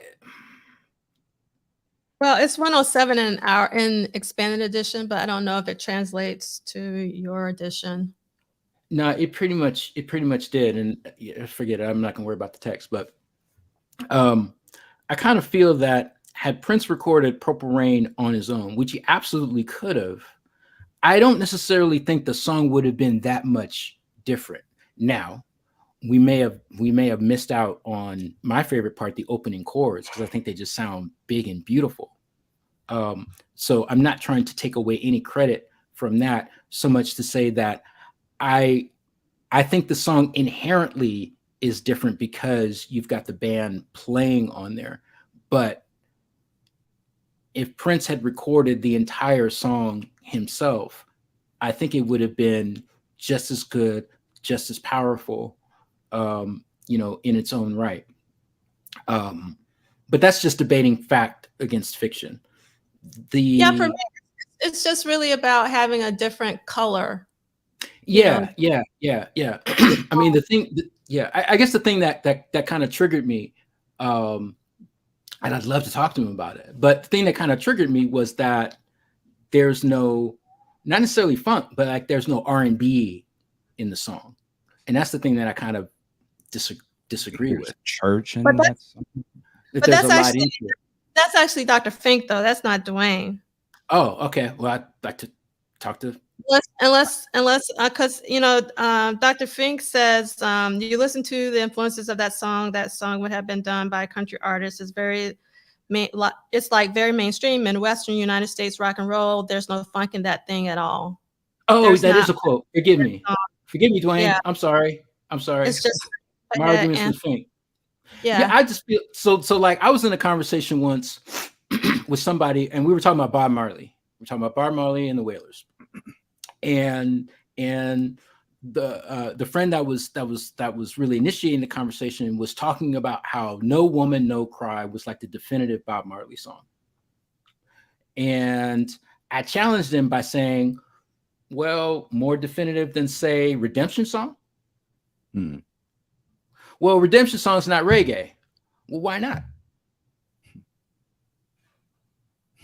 Is it that because Marley never really played, at least on an album, a song like Redemption Song, completely acoustic in his vocal? Does that mean that he was either trying to cross over or do something that he wasn't doing, or otherwise? I feel that Purple Rain is that same kind of song for Prince.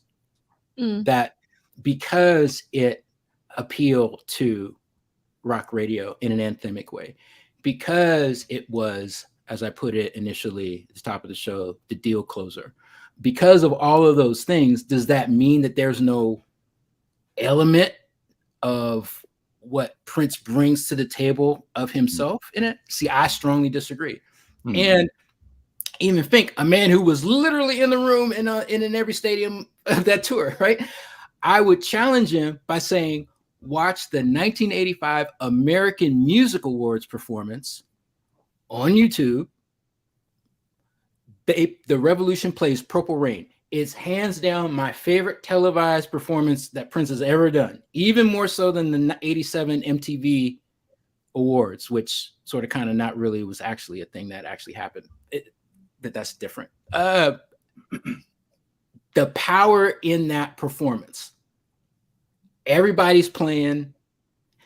That is a straight up soulful, call it soul, call it R&B, call it whatever you want. That is a straight up Black musical performance. That is like the record, but very different than the record. That's my biggest trigger moment. So Arthur just gave us our homework assignment. So everyone today, you need to go watch the American Music Awards version of Purple Rain. And Vanessa says, yes, that's the performance when my mom realized that Prince was special. I remember it like it was yesterday. Man, I snuck in. It was after my bedtime. Prince wasn't on yet. I was trying to keep the TV really low. And I'm going to tell you what, I got caught. I got put on punishment. I was not upset. It was worth those 2 weeks of no TV. Let me tell you.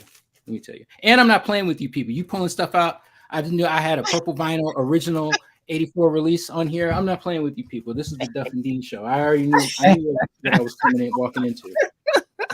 Let me solo you so you can show the purple vinyl, because I didn't pull out my purple vinyl today. Let's pull it out. Oops. But you have some. Oh yeah, of course I do. Original 12-inch record, 1984. Purple Rain.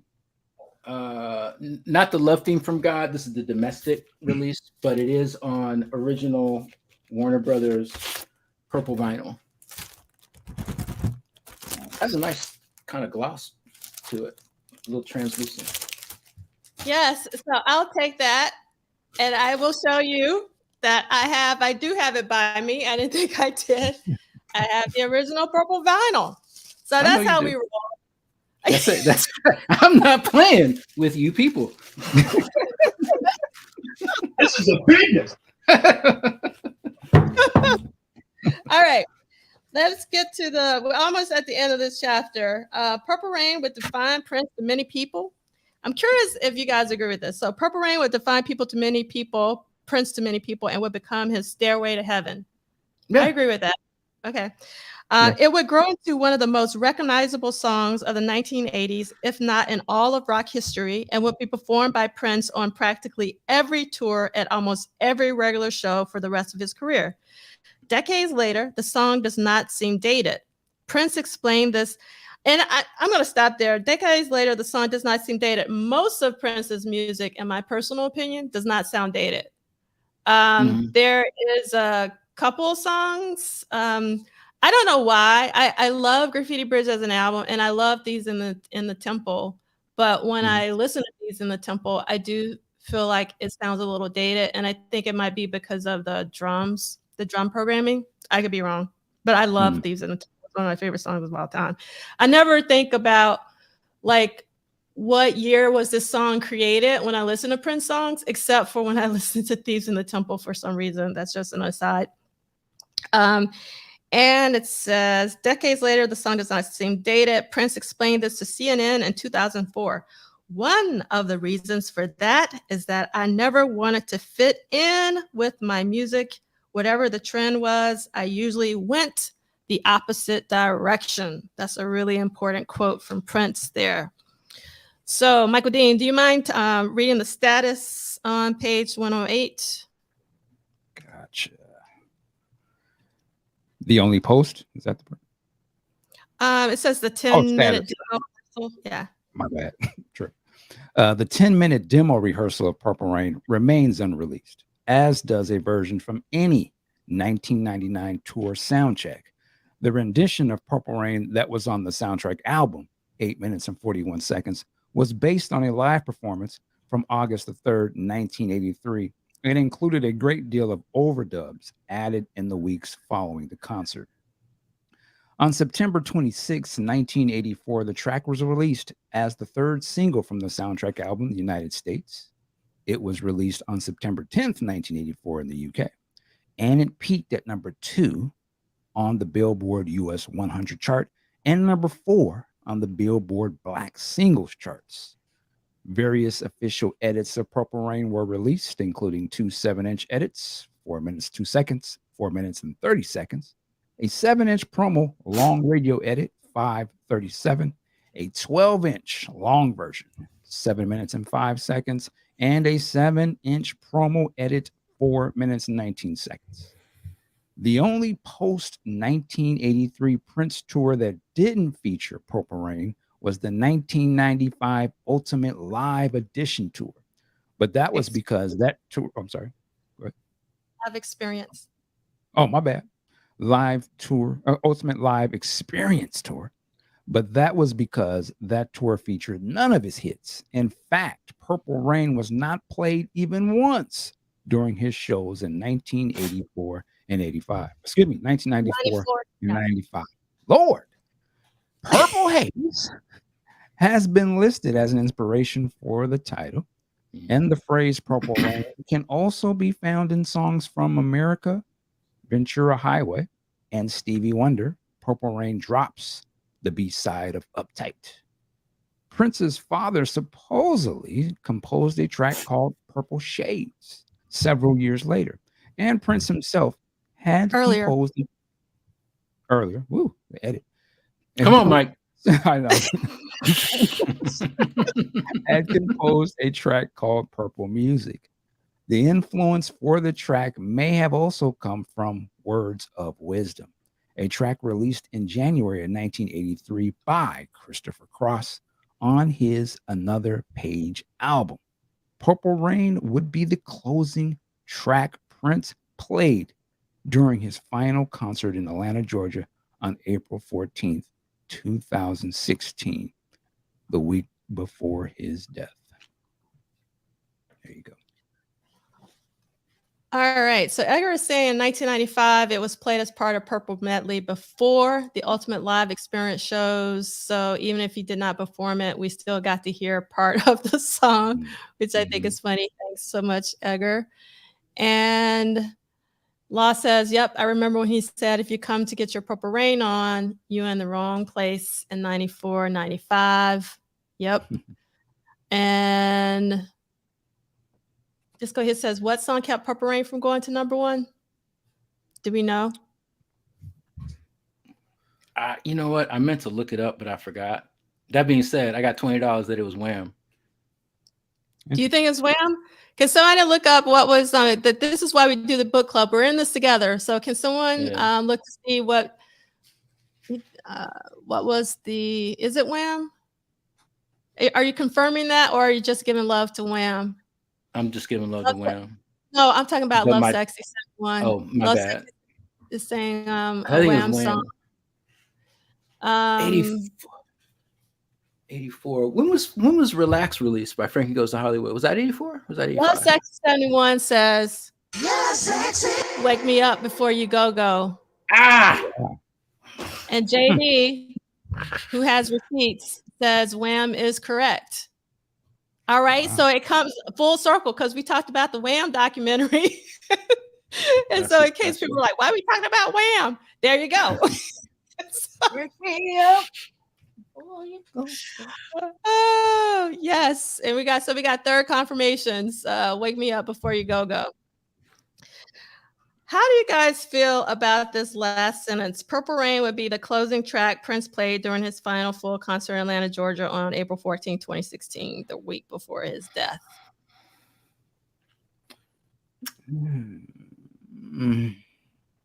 Well, go ahead. I got nothing.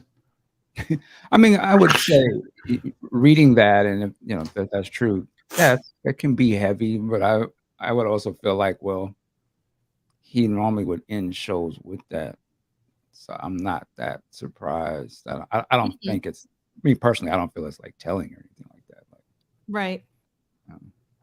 But again, I hold Purple Rain in a special place, but I hold far many other Prince songs in a higher regard. So to me, it's like, that's his popular hit. He has to play it. We've already established that. Yeah. People expect to hear that's a signature song, but I don't think, to me, it's not the signature song. Like, I don't. So if that was the last song he played, like the last song I saw him play, Free Yourself, to me, that was like, right. So we only have 15 minutes and we're not going to get through my entire slide deck, and I'm okay with that. But the one thing I do want to talk about is actually Zach Hoskins' DMSR blog, because he has 3 different articles on Purple Rain, and I do want to read a little bit from this Purple Rain verse 1.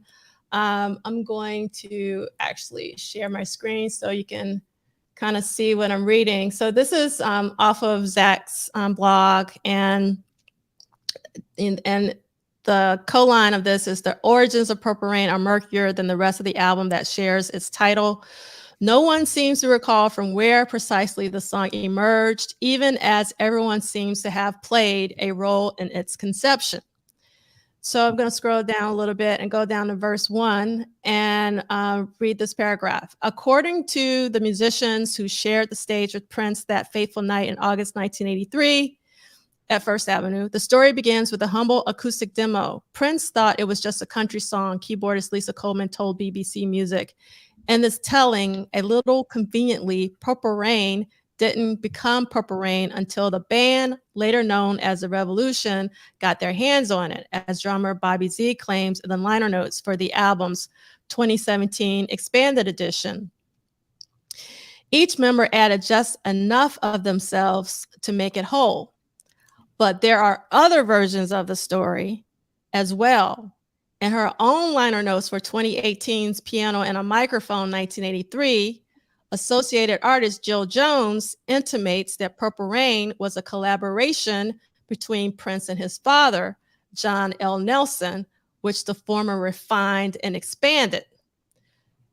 And the weirdest account, meanwhile, comes from Fleetwood Mac singer Stevie Nicks. Prince, and we basically read about this in Duane's book, had previously collaborated on her Little Red Corvette, and that it hit Stand Back, as well as another song tentatively titled I Know What to Say to You, which we talked about last week, that remains unreleased. At some point, he sent her a demo tape of a long, mostly instrumental tune and invited her to write lyrics. It was so overwhelming, that 10-minute track, that I listened to it and I just got scared, she later recalled to John Bream of the Minneapolis Star-Tribune. I called him back and said, I can't do it. I wish I could. It's too much for me. I'm so glad that I didn't, because he wrote it and it became Purple Rain. So you can go on, and Zach does a lot more. I wanted to read a little bit more, but that was the main part. And the part I really wanted to read was that part. One, everybody in the mom knows how much I love Jill. Two, John L. And so I think that version of the story also needs to be told, because there seems to be like a lot of confusion. Now, actually, I do want to read one more thing, actually. So going back to this, so there are at least a few things we know for sure about the evolution of Purple Rain, thanks to recordings that have leaked into the bootleg market. We know, for example, that Prince was playing around with the song's chord progressions as early as the previous year. A solo work tape dated, perhaps erroneously, early 1982 is now circulating, which features a lengthy riff on what would become Purple Rain, alongside sketches of Something in the Water Does Not Compute, Katrina's Paper Dolls, and Lisa. So what I love about Zach's article is he has receipts, and he basically links to everything that he's citing. And if you click on this, perhaps erroneously, it actually goes to Prince.org. And in this Prince.org post about this bootleg Purple Underground Volume 1 and 2, it talks about that session that Zach is referring to. And Revolution 81 says, no way it is from 82. Prince calls out Wally during Lisa, and I don't think he was around, meaning Wally was around in 82. It's just lazy guesswork by the bootleggers, blah, blah, blah. But Wally was around in 1982. I'm not saying that the origins of Purple Rain is 82. What I'm saying is that Wally was there in 82, because if you read Wally's Where'd You Get Those Glasses book, which was released in 2019, Wally says, I began working for Prince around 1981, and Wally was on the 1999 tour, so he was already there. And obviously, we have to give a shout out to Wally Safford. May he rest in peace. And yes, and Michael Dean has a really fantastic interview with Wally. So with the slideshow, if you go to our website and you click on the image, it'll take you directly to Michael Dean's interview with Wally. And in The Beautiful Ones, which is Prince's book, and everybody should have a copy of Prince's book. And I have one somewhere if I can find it. Retcha. And somewhere. Oh yeah, right. Yes. Yes. I have so many books around. Like, we don't talk enough about this book. Let me actually make me solo and just show it. We don't talk enough about this book. This book is really, really important, and it actually has, even though it's not finished, it has a lot of really important information in it. So one of the things that it has, I'm trying to keep my eye on the clock, is that it does have the handwritten lyrics to Purple Rain. And what's really interesting about these handwritten lyrics, and we want to talk about this.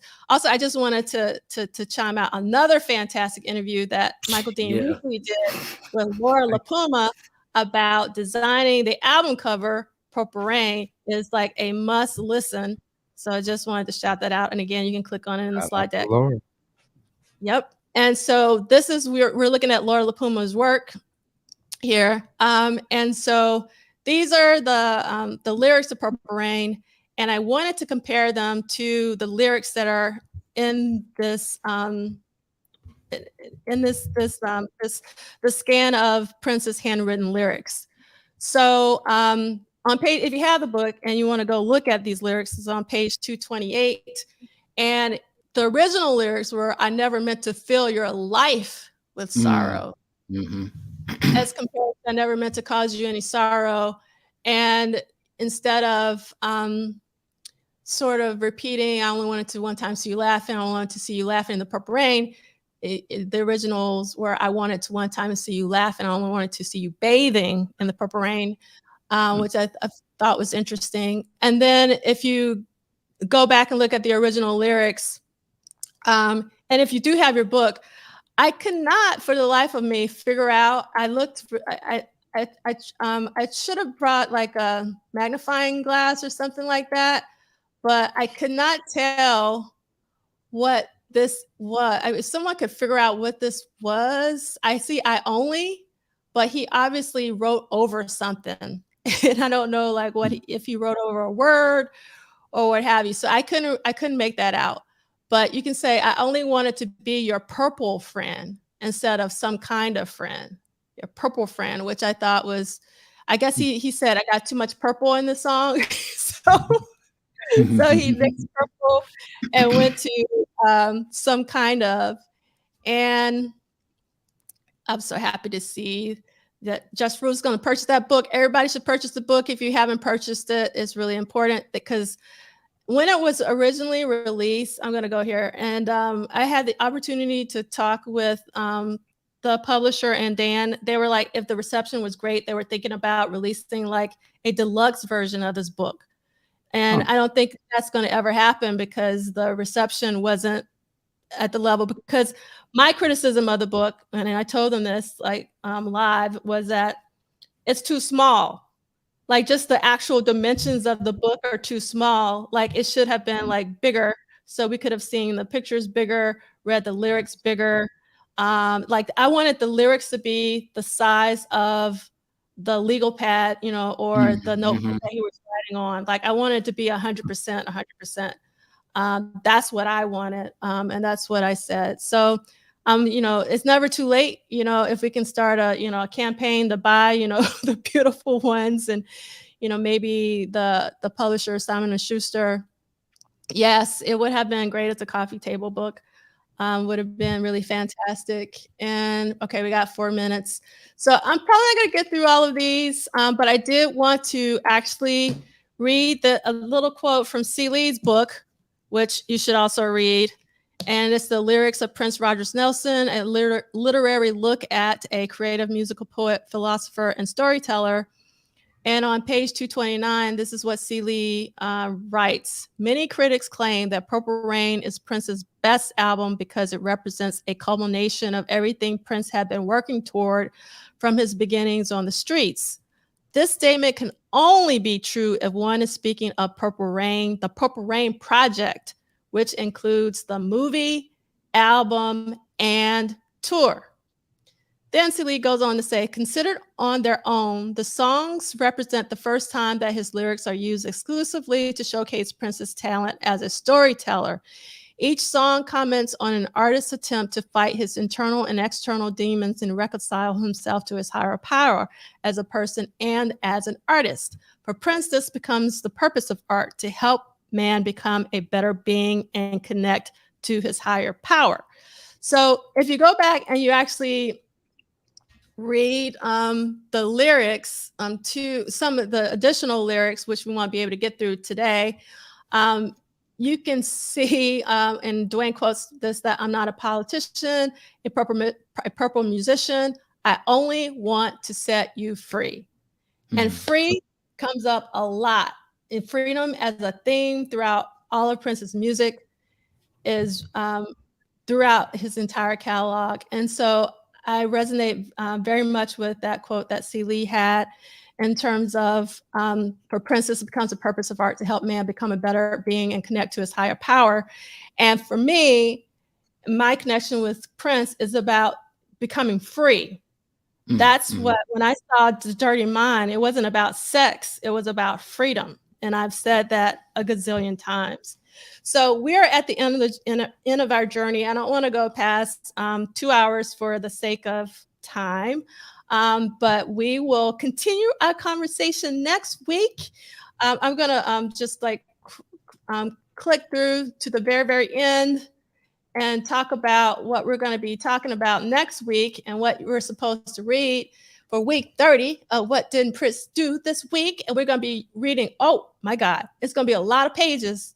It's 108 to 116. I don't think we've ever read 8 pages at one time. So you got to get your reading on. So make sure you get your reading on. And I am so excited that Arthur is going to come back. But don't just come back for Arthur, because we got a very, very special treat that I'm not even going to announce. And if you don't come back next week, I'm not going to announce it. It's so special. It's so, because I want the people who I want the people who are with us every week to have a treat. I just don't want people to, you know what I mean? Like the people who have been showing up. So for those of you who have been showing up every week, we have a very, very special guest for you next week that I am psyched for. Y'all better show up. That's all I'm gonna say. You better show up. You better show up. So if you don't show up, yep, you'll be late. So thank you so much, Arthur. I knew you would bring it about Purple Rain, and you gave it squirrel meat. Salute the author, man. Yes. I appreciate the invite. I appreciate it. After having lurked about in several shows, you all are absolutely a dynamic duo. Thank you. I'm laughing at Edgar's comment. You found the actual Nikki from Darling Nikki as a guest. No. Hilarious. I'm sure she's out there. Yes. That song was about me. Anyway. TCL is next week. Oh, I shouldn't have said that. Nope. It's not really hard to figure out. Let's think about somebody we've been talking about a lot, almost every week, and that may give you a clue. All right. So I hope everybody has a really fantastic rest of the day and get your reading on. You got 8 pages. And then we'll see you next week. Same bat time, same bat channel.